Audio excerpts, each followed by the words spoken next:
is definitely a sense of heaviness, like a sense of intense kind of discomfort. That could be some sort of vortex.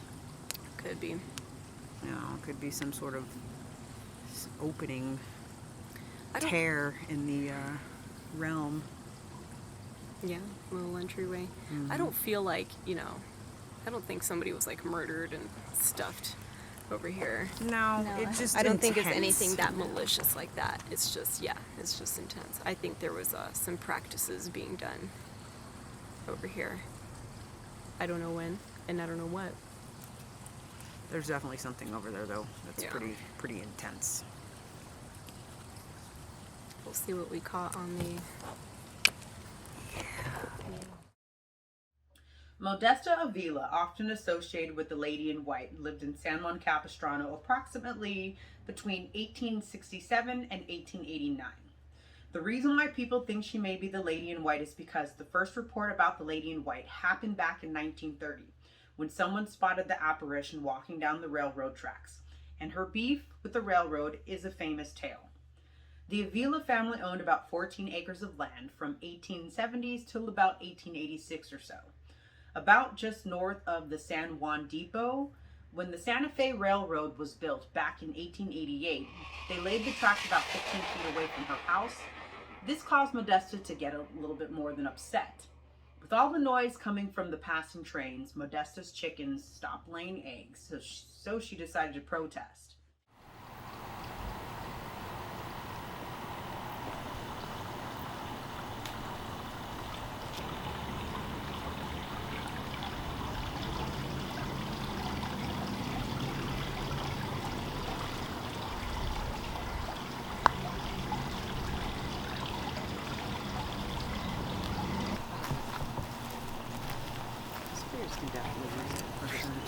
It's something with like in between these trees that both Astrid and I have.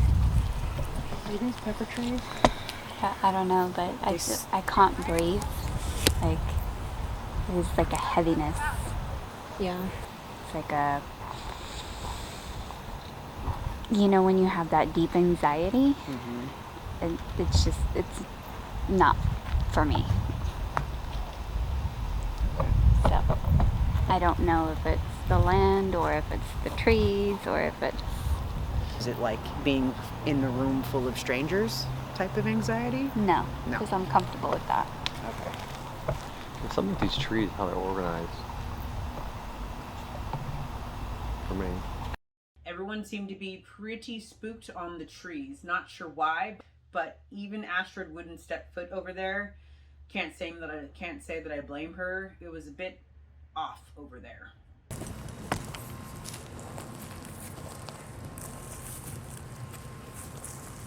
So we are currently standing in an area. This is not spirit. This is a lot of the electricity that's coming off the power lines.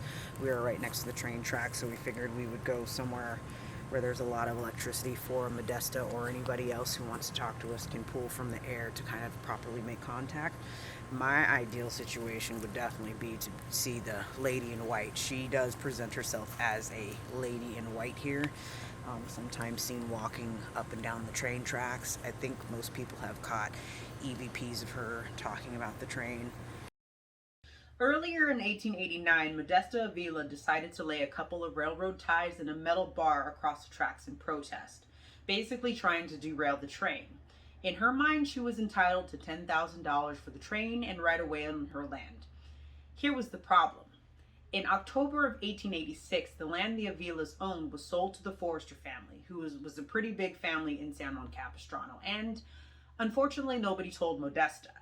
So thinking she had the right to cause a ruckus, she caused that ruckus, and this is where keeping it real went sideways for her.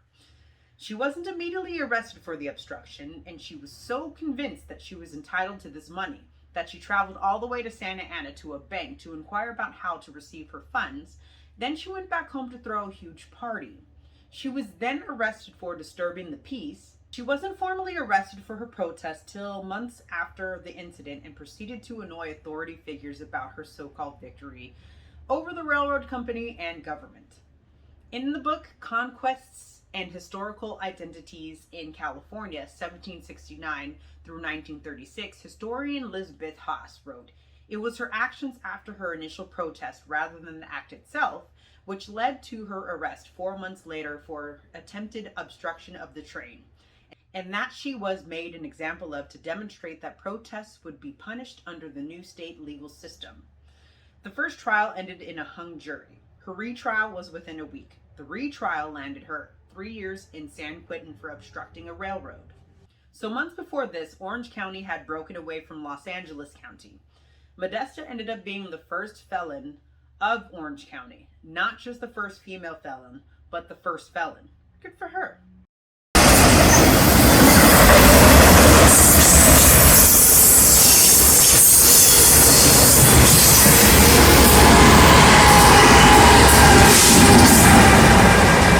That did not feel good at all. I started feeling something in the pit of my stomach, and I started getting chills like, ooh. She's mad. I can't imagine. Could you imagine, like, they're disturbing, you were here first, right? You and your fucking house were here first. You and your chickens. And they build a train, they fuck up your peace, and then they send you to jail. And then you die in jail. I would be pissed. She actually survived jail. I thought she died in jail. No, so it's interesting. A lot of places say that she died in jail. I had sent him a picture of where it says her release date on the picture when she was discharged. It was after the year that people had claimed she had passed away. So not only did she survive, she ended up marrying one of the guys that was also housed in San Quentin. Are you serious? Yeah, she got married to another ex-con. And apparently, I think he got arrested for stealing a clock. Thug life. Thug life.